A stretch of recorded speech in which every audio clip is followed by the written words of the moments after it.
How are you, John? Rich, I'm doing great. How are you? Well, it seems that I'm better than Chris Paul's hamstring, John. It seems like there's a big damper on that big Game 5 victory last night. First of all, a lot of people are shocked that, of course, the Rockets could get this to this point, pull out these last two victories in overtime, including the previous win in Oakland. And it was tempered last night because Paul got hurt. And, Rich, we've been watching hamstring injuries for decades, and you know this. When he sat on the bench staring into space while they were trying to escape with the victory, instead of being up and cheerleading, you knew it was bad. He's had hamstring issues. He's had soft tissue injuries. And so the fact watching him as he was in the last minute made me think he knows it's bad. Now, we don't know for sure, of course. I wouldn't take him to Oakland. I would leave him here rehabbing 24/7. But just based on his reaction, I'll be stunned if he plays the rest of this series. I'm with you, John. I'm with you. There's no reason to get on a plane. There's no reason to go to altitude. There's no reason to get off the plane and get on a bus and go walking around. I don't know how you even get him ready for a Game 7. I had the same reaction too, John. When he's staring into space, not even reacting, and he's walking off the court, and everybody's jubilant, and it's not because there's an eye in Chris. It's because he knows, as an all-world athlete, that this is so bad that this might even count him out for a Game 7 too. And I don't mean to be alarmist. It is.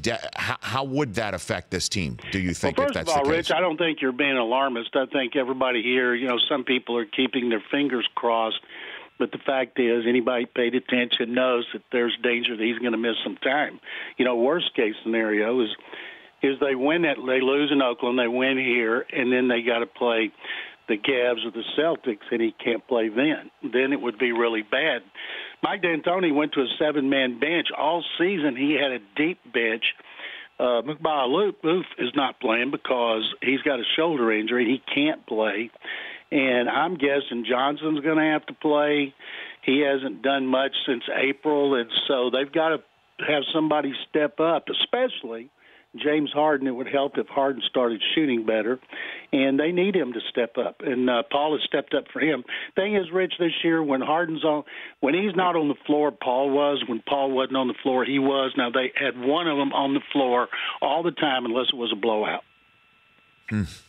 But I did see that statistic that they're plus 11 with just Harden on the floor in this series, and I don't know how telling that stat is because I don't know who was on the floor for the Warriors when it was just Harden on the floor for the Rockets, but that might be something to hang your hat on. And Eric Gordon has just raised his game. I mean, he is the guy who has realized, along with Paul, that this is the moment and raised his game to a certain level. Do you think that perhaps he could step into the four? I mean, that's the guy that D'Antoni mentioned right off the bat last night in his post-game comments, is he would be into the playmaker role.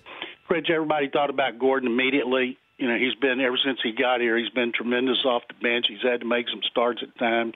The Warriors bench didn't do squat compared to Gordon. So, yes, he's the natural guy. But when you're in a 7-man rotation and you're playing every other day, it's not like last week where you get 3 days off between games, which is what they would really like to have now. But the Warriors lost Iguodala, so they lost Paul.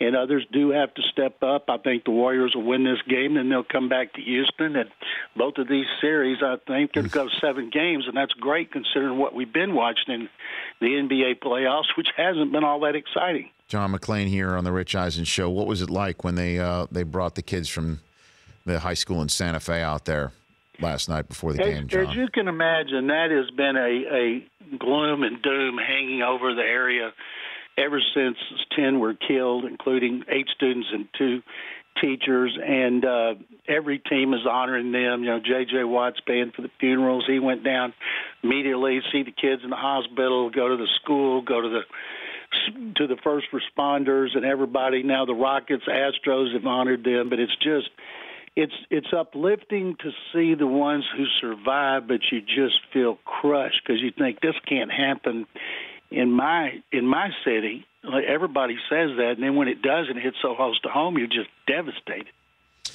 It seems that JJ has entered the realm of Nolan Ryan, Hakeem, all-time Houston sports greats. John, is that a fair assessment for this kid from Wisconsin? Well, you got to put Earl Campbell in there, too. Okay. Those are our three big number 34s. And Watt, JJ's only played in like 5 games the last 2 years, 6 because of his injuries. But he hasn't. The time he hasn't been able to spend on the field and on the practice field, he's spent helping people after Hurricane Harvey. Now, Rich, something really bothers me is when I see people don't know him or they've never met him, and I've known him since the day he was drafted in 2011. They think, he's a phony. There's nothing phony about J.J. Watt. He's very sincere. And a lot of times it's the people that publicize the stuff, not him. Like I found out last Friday night at 10:30, what he'd done didn't come from him, came from a person with a kid at the school. And people immediately reacted, as you can imagine. And he doesn't really care about that. He cares about the community. He told me a long time ago, he said, I'll paraphrase what he said. When I'm married and got kids and I'm a coach somewhere, I'll sit around and watch the Rich Eisen show. But when I'm single, I'm going to get out in the community and do things for people. Now, I've taken a little leeway with what he said, but that sounds good enough. In other words, as long as he's got the time, he's going to do things in the community because later he's going to have responsibilities with a wife and children. Now, the liberty you took was the coaching part, right? Everything else was a verbatim quote, exactly. Right, John? A verbatim quote. Okay, very good. John McClain here on the Rich Eisen Show. How has Deshaun Watson looked? I mean, just based on the video that I've seen, he looks good to go, John. He'll be 100% start at training camp. He'd be 100% before that. He had the surgery the first week of November. He's been out on the field with him for 6 weeks. We in the media just got to see him this week. Everything Bill O'Brien said he's going to do, he did. They don't have him in 11-on-11 because they don't want somebody tripping and falling and rolling into his knees, wearing a brace on his right knee. The only good thing about this injury is he blew out his left one in college and had that surgery in January and came back for the start of the season, led him to the national championship, so he knows how to rehab. But they want him out there throwing in individual drills and 7-on-7 to his teammates. Somebody said, well, who's closest to him in practice? I said, Bill O'Brien. And in terms of Bob McNair, the owner there, John, how integral was he in the new policy for the national anthem that was announced a couple of days ago? Everything I've read and seen, I'd not see Bob's name mentioned anywhere. I noticed that, but I know how he stands. He's told people numerous times he wants players standing at attention in the national anthem, and so I know him well enough to know he's glad there's a resolution, even though a lot of people disagree with it.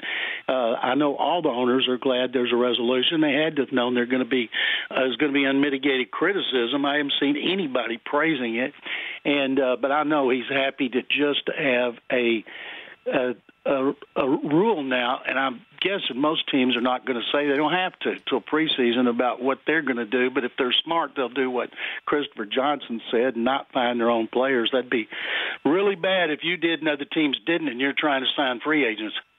Yeah, don't you think that would affect matters?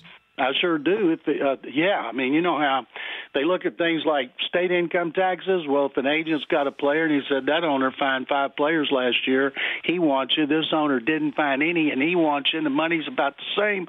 Player's going to say, send me to the team that the owner didn't do that. So you don't think the owners would take a mulligan on this, knowing what has happened now? That there were just literally, 7 players who were kneeling or doing some form of a demonstration. Yeah, a handful. By the end of the season last year. This is now on the front pages and at top story and news items. Doug Baldwin calling the president an idiot. I mean, that sort of discourse. I mean, look, there's a lot of raw emotions that were brought up in late May that really, when you think about it, didn't have to be. Do you think there would be a mulligan on I that think front they right are. now? The rule is preposterous. I can't believe when you have all these smart people that make billions of dollars wouldn't understand the possible fallout. But the compromise was not with the players, of course. The compromise was with the owners, from the hardliners to the ones who were more tolerant. And I think that's what they did, and it's gotten criticism. And you imagine every time, as soon as the national anthem's over, Rich, all the photographers and videographers and TV people are going to be pointed at the area that comes out of the dressing room to see who stayed in. What if your home team and your team's inside and all the visitors are out there? This is going to be controversial all season long as one player protests. Everybody would like to have it like the Titans. Rashad Matthews grew up in a military family, Marine family. His former protest was to stay in the dressing room until after the national anthem, and people respected that. John McClain, Houston Chronicle, sir. Appreciate the time. Did you see the report that the mother of dragons, Emilia Clarke, said she has shot her last scene for the Game of Thrones series that's in the can? Did you see what she had to say? I did not see that, Rich. What did she say? I know she's your favorite, right? The mother of dragons? Of course. Okay, right. She said that the scene effed her up, is what she said. That I'm worried she's going to die. A lot are going to die because it's the last season. But she also said that the stuff they're having her do was bizarre. It made it seem like Brock, when you tell me, didn't it make it seem like she was the last one standing? Did you get that from it? No? I did not think that initially. She'll never be as good as when she came out of the fire originally. She'll never look like that again if you get my drift. Hey, Rich, you haven't even asked me about her great starting pitching staff here. That's true. That's right. I went right to Game of Thrones. Hey, I talk about the Game of Thrones anytime. No, I know. All right, so then you have the floor because I am remiss in not asking you about Charlie Morton looking as he did. This staff has an ERA with Cole and Verlander and Keuchel and McCullers less than 2 and 2.3. I think it's less than that right now. Your thoughts on that, John? In the live ball era, which are since 1920. They've given up fewer runs through 50 games than any team in history. And they're starting to hit. They weren't hitting for a while, or the record would be better. They left so many guys on base. But right now, they got 4 legitimate candidates for the Cy Young Award. Keuchel can't be included in there, but they have just been phenomenal. Keep an eye on Sunday's game. Trevor Bauer, that's right. Garrett Cole, teammates, enemies. They hate each other. Big front page story by Bob Nightingale in USA today about why they hate each other. They're going to be playing in Cleveland. I can't wait. Why do they hate each other for a quick Well, they tracked down one of his coaches, thought it was a competitive thing. They're totally different guys. That an anonymous Astro told Bob Nightingale he thought it was jealousy on Bauer's part, but it's going to be a great rivalry. I just wish this game were here, because when Bauer created all that controversy last month, I told my wife, go buy every Indians ticket now. That's right. Then he didn't pitch in the 3 games. That's right, because he basically is accusing something of going on with the Astros that pitchers get better. Said he didn't, but he did. That's right. John, you take care. We'll chat. Rich, thank you very much. Have a great week. You bet. That's John McClain. The Rich Eisen Show, weekdays at noon Eastern on Audience.